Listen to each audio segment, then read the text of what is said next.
everybody? It's your boy J.O. and I'm here to talk to you about the Jaguars. Got my Jaguar shirt on and everything, man. And y'all know what I'm here to talk about. It's Leonard Fournette.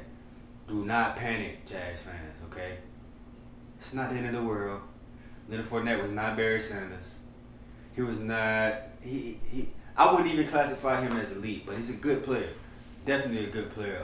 When he came out of college, I thought he was going to be more productive. Maybe like Zeke. You know, Zeke came out leading the league in rushing. And he's still doing that since he's been in the league. Nobody has rushed for more yards than him. We chose a lot of people before Leonard Fournette. If you could remember, we picked him at number 4, and behind him was Deshaun Watson, Patrick Mahomes, could even got Christian McCaffrey. And all these people have been more productive than Leonard Fournette. I'm not trying to bash Leonard Fournette because he did great things with the Jaguars, man, and we thank him for his time with the Jaguars. But I don't fall in love with players because players exchange. Players come and go. They always do. There's always transactions being made. There's always moves and cuts being made. The fashion that the Jaguars did it, you know. People are saying, why didn't they try to get anything for him? He's at least a 7th round pick, at least a 6th round pick or something. They've been trying to do that. According to the Jaguars, according to Doug and Rome, they were trying to do that since even the beginning of the draft, if you remember that time. They were trying to unload Leonard Fournette and Yannick Ngakoue at the same time, really. We'll get into Yannick later, but let's stick on Leonard Fournette, man. I'm not mad about it. I'm really not. In a league where running backs aren't as valued like they used to be, you can plug in a running back and they can produce. It doesn't have to be a household name. It doesn't have to be this. It can be running back by committee, which I think the Jaguars will be doing. And one thing that Doug Marrone was repeatedly saying after they cut Leonard Fournette was skill set.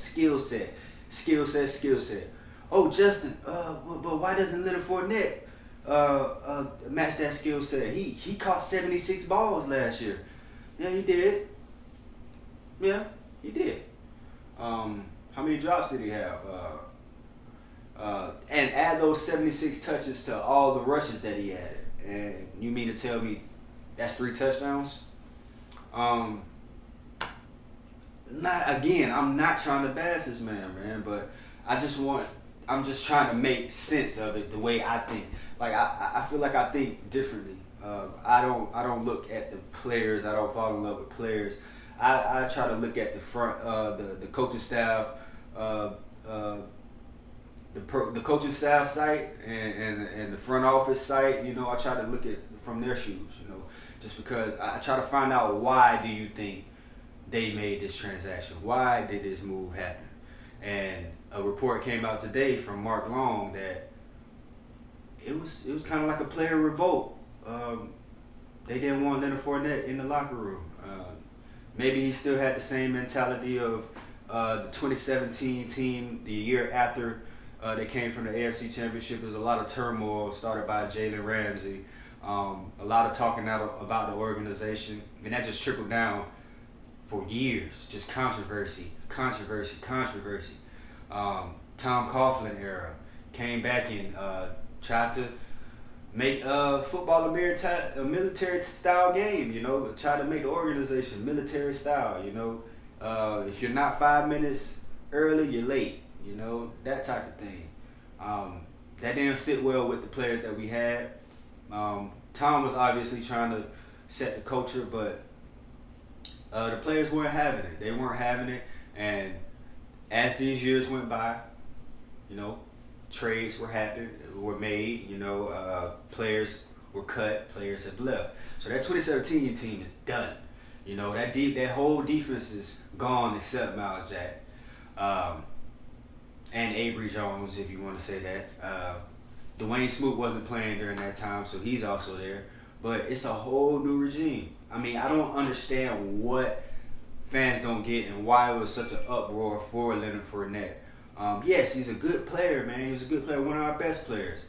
A stat that people been throwing at me was 30. He was 30% of our offense. Okay, that's cool. What did that 30% give us? We got to AFC Championship 2017. Yeah. We lost, and then that success didn't carry over like we thought it would in 2018 and 2019. And now we're in 2020 where the whole regime, the whole culture is being changed. We got young guys that we got a couple young guys that made an impact on our team last year in the 2019 season. Gardner Minshew, I feel like he can be the staple of our franchise. He can be a franchise quarterback, and he just needs to show it for 16 games. He won 6. He won you 6 games. Quarterbacks like Kyler Murray won 6 games. Gardner had better stats than him. But, you know, he's the number 1 overall pick, so he gets Rookie of the Year. I understand. I don't know. But from an analyst standpoint and from watching the game, watching the Jaguars, Gardner Minshew is better than a lot of quarterbacks. He doesn't get a lot of credit for the production he gave last year. Okay, he had bad games, but what rookie doesn't? What rookie doesn't? The games that I feel like I can highlight that were bad games were, okay, the Saints game. All right, we won that game 13-6.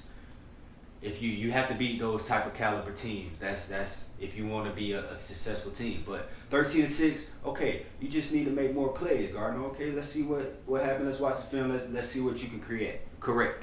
Okay, that Tampa Bay game started off horribly. I think we were down 21-0 in the first quarter. What quarter? It's tough to come back. It's tough for any quarterback, man. It's tough to come back down for 21 points and even have a chance in the fourth. You're down 3 touchdowns, you know. We don't have the prolific offense like Kansas City. We don't have the track team that you can score at any time, any given time.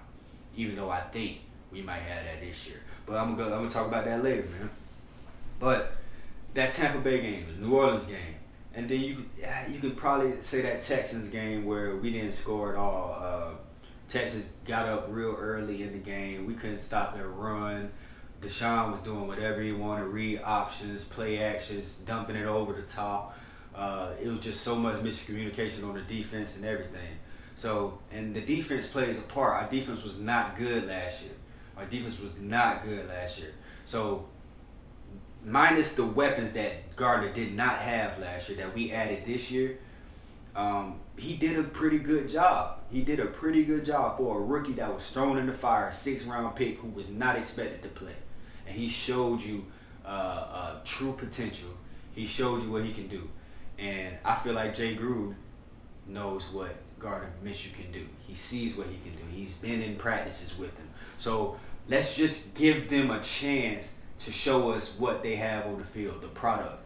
So that's one staple of our franchise. DJ Chark, Pro Bowl receiver. Big play, big balls. He catching everything. He's not, I don't want to say catching everything, but he's everything down the field. Those 50-50 balls, DJ Chark is coming down with them. 6'4", runs a 4.3. That's a nightmare for any cornerback.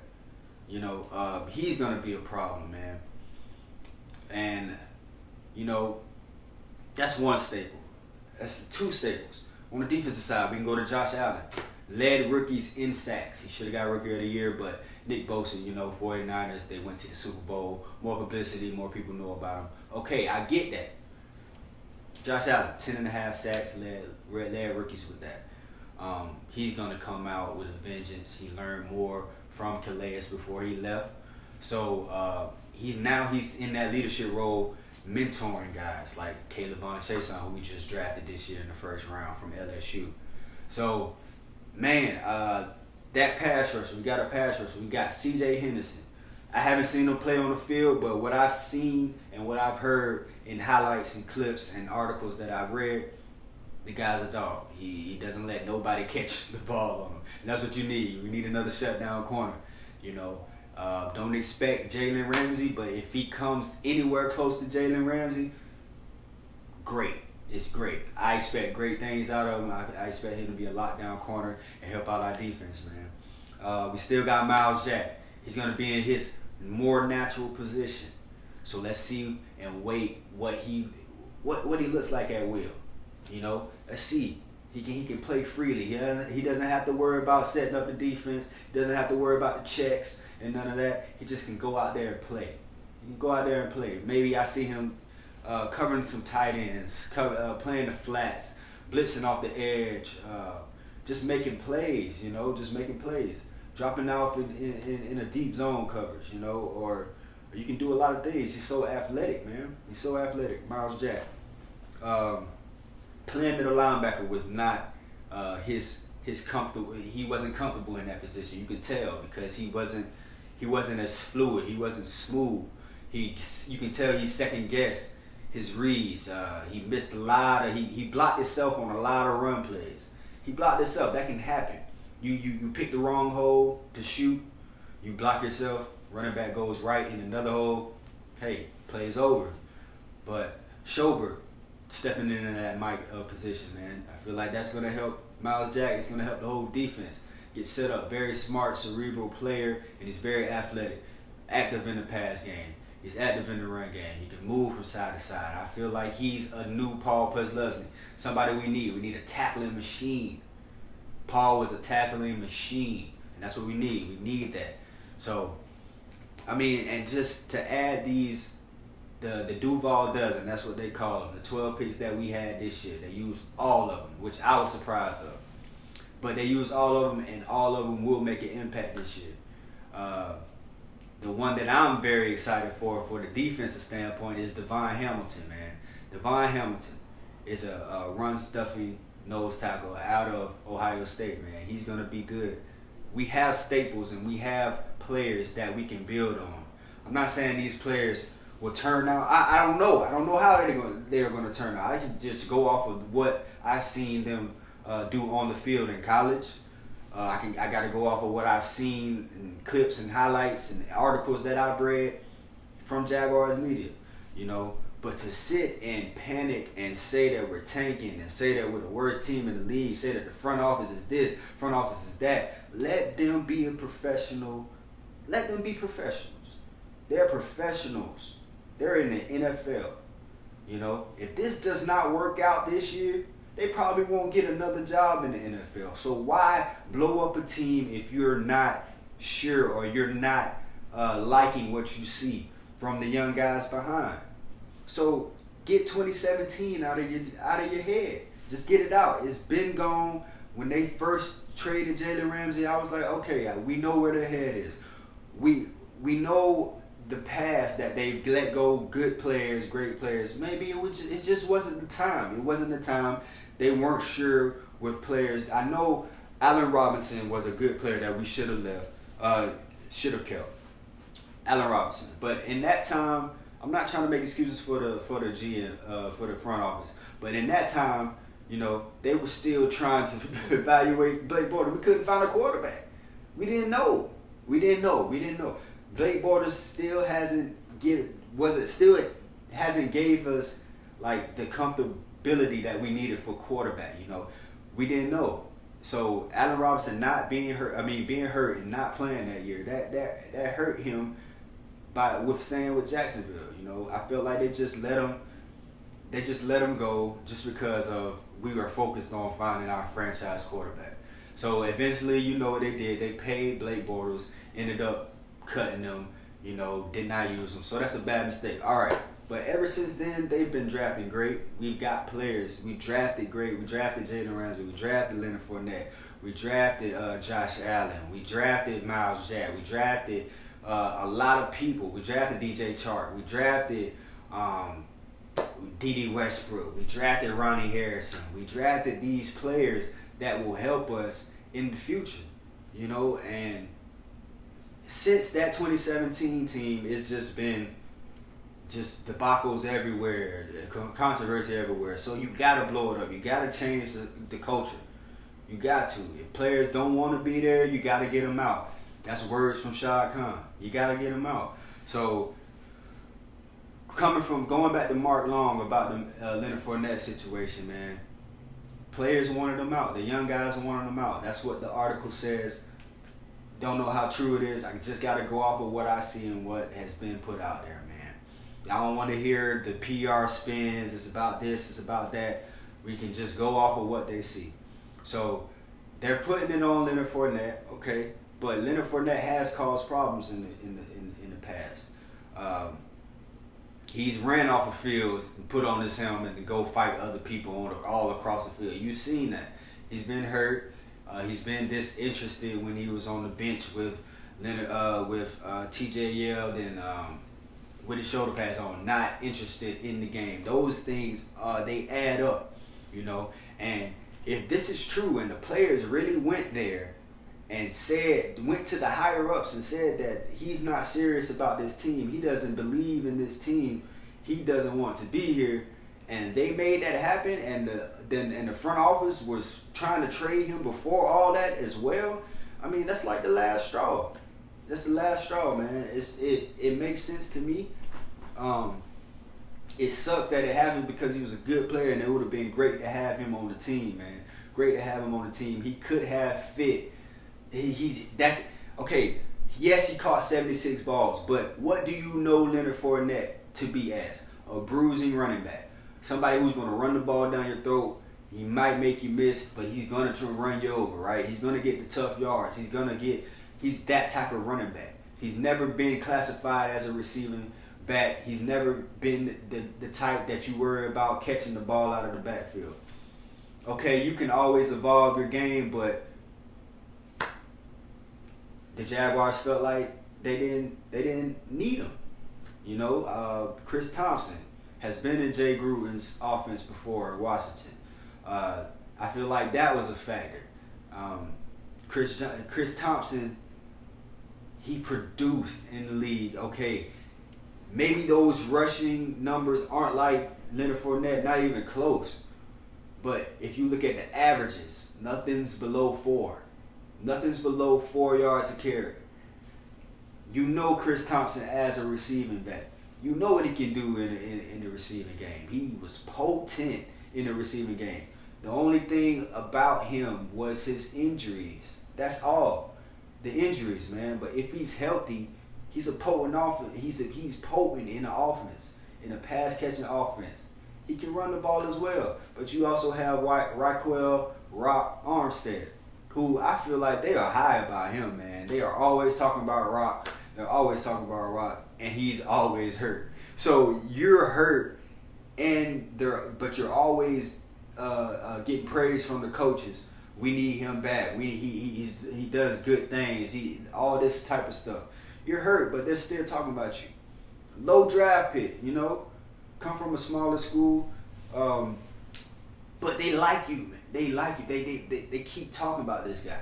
They keep talking about Armstead. So I feel like when he gets healthy, he will play a significant role. And Ozigbo, he's been there for a couple years, and we don't even see him on the field that much.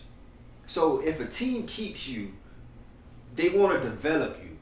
Just like Dwayne, I feel like it's the same thing with Dwayne Smoot. Dwayne Smoot has been in the woodworks for the longest, for years, but they kept on to him because they see how he's developing. They see that he can make plays in the future and for our team. You know, Dwayne Smoot will be a pivotal point to our defense. Nobody knows him. Okay, that's cool. Probably nobody knows anybody on our roster. Okay, that's cool.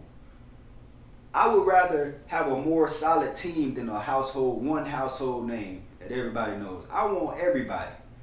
I want everybody to be contributed in the success. I don't want it to be just one person. I don't want it to be just okay. That happens with quarterbacks. Quarterbacks get the most praise. You know, they get everything, but they also get bashed when things aren't going right. So that's just what comes with quarterback. But I wanted to be everything. I wanted to be, okay, it was a great defensive game, but the offense did great situational football as well. They made plays when they needed to make plays. And one thing that Doug Marrone said in his interview was, you don't have to be the top rushing team in the league, but when you want to run the ball and you can, that's better than anything. If a team knows that you're about to run this ball and you need 4 yards, it's 3rd and 4, they know you're about to run this ball and they still can't stop you, what else do you need? You know? But to transition into what I think the offense will bring without Leonard Fournette, I feel like it will be spread out way more. People have pointed out 30%. That's what Leonard Fournette was to the offense. Okay. But now it's going to be 10% Rock Armstead, 10% Chris Thompson, 10% Ozigbo. So what do you game plan for? We got a running back by committee now. Okay, so Jay Gruden's bringing in this short passing offense. I feel like it's going to be more spread, West Coast style. You know, take the check down, or if the big play's not there, take the check down. You know, we got big tight ends. Jay Gruden likes to split his tight ends out. You know, Tyler Eifert will be a weapon. You know, we have 6 legit receivers, I feel like. A rookie that is coming in that is impressing everybody, Colin Johnson from Texas. Late round pick, 6th round draft pick. Big guy, 6'6", physical, can catch everything. Will catch everything on anybody's head, I believe. I mean, you're 6'6", you got that big body frame. DJ Chark, I already talked about him, Pro Bowl receiver. Chris Conley is another freak athlete, man. A 6'4" guy that runs a 4.3. Good possession receiver. He can line up in the slot. He can run by you. He can do a lot of things. He can get physical with you. D.D. Westbrook, shifty guy that can go interchange. He can be outside. He can be inside. He's basically the cat of our receiving core, man. Laviska Shenault, we just drafted him. I feel like he might be playing running back. And that would be, he looks like a running back in the slot. He's so big. But he's going to be a playmaker. Just get him the ball and he's going to fall forward, man. He's going to fall forward. Keelan Cole improves. He catches everything. They say he's improving on the route running, man. Now, don't get me wrong. I'm saying everything that I've been reading. I'm saying everything that I've been seeing. And I'm just explaining what I've seen as an avid Jaguars fan. I go to every game. I'm a season ticket holder. I go to every game. I try to go to every game, okay? But I watch the Jaguars frequently, and I see talent on this team. I'm not panicking. I don't think we're tanking, because if our front office and coaching staff wanted their job, you don't tank. You don't tank. Unless they got promised another year, when Shah Khan said this is the last year for them. If there's no success, they're gone. But if Shah Khan promised another year, hey, cool. I like the coaching staff. I like the picks that the front office have picked these last couple years. They drafted well. But I'm just not on the hype train of, okay, Jags don't care. The Jags front office is stupid. They don't want to win. They don't want to do this, man. They don't want to do that. You cannot know unless you see the product on the field. We don't know what the coaches are seeing. Only what they're telling us. We have to wait until these guys get on the field. That's all it is. I can tell what the team is going to be the first game. What we're good at, what we're bad at, how many games we might win. And to speak of the games that we might win, our schedule is not that bad. Our schedule is not tough. We're opening up with the Colts first week. We always play the Colts good in Jacksonville, always. And that's a divisional game. That can go either way. Division games, everybody should know this, that it's really a toss-up, because the teams know each other so much. You play each other twice a year. So, you know, the Texans, the Colts, and the Titans games are going to be brutal, good games, you know. But after that, we got teams like the Bengals. We got the Dolphins. We have, just like that. It's not as at the back half. The back half of the schedule gets a little bit more tough. But if we can win those divisional games and we come out 3-1, 4-0, 2-2, or something like that, man, we're in a good little spot. And the AFC South is always competitive. You never know who's gonna come out until the end. It's always usually like the Texans, but the Titans have emerged. The Colts got better as well, and I feel like we got better as a culture and a mindset, and we probably got better at talent as well with what we want to do on offense, what we want to do on defense. We got the players that they wanted to get and change the culture of the Jacksonville Jaguars. So maybe we're going to see something totally different. I feel like the spread offense is going to come. I don't feel like defense is going to change too much, just more new faces and everything. But people, we just got to see. We got to wait and see what they put out on the field. We only got 2 more weeks. Man. So this your boy J.O. Brief little Jaguars video. It's going to be more things like this as the season goes on. I can't wait. I cannot wait. I love talking football. I love talking to y'all. So just if you can like and subscribe to this video, man, there's going to be more Jaguars content, more football content, more sports content, more basketball, everything, whatever you want, man. Just let me know in the comment section. And man, it's the adjustments. Meatball not here right now. He handling the business, but the show got to keep going, man. So it's the adjustments. It's Just in Time, the first episode of Just in Time, where I bring you sports updates and everything. So Jags talk. I love y'all. Go support and go Jags, man. Duval. I'm out of here, man.